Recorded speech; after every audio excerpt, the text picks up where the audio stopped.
Hi friends, welcome to my channel.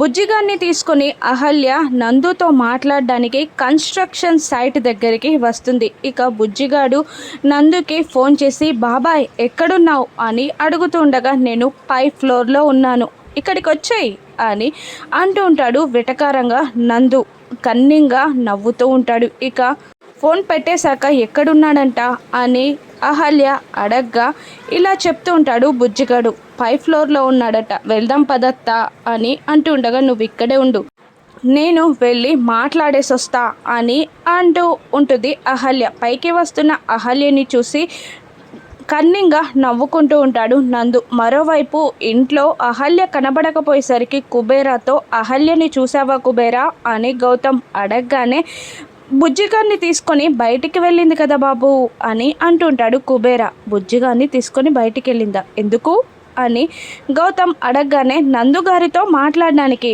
అని అనేస్తాడు కుబేర. దాంతో tension పడుతూ ఉంటాడు గౌతమ్.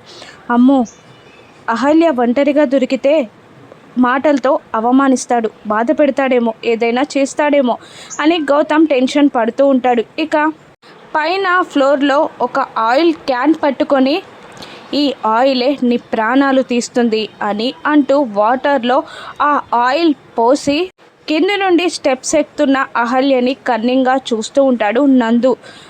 అహల్య ప్రాణాలకి ప్రమాదమా, గౌతమ్ కాపాడుతాడా, అహల్య రిస్క్లో పడుతుందా, నందు ప్లాన్ సక్సెస్ అవుతుందా, రాను ఎపిసోడ్స్లో చూద్దాం. Thank you for watching.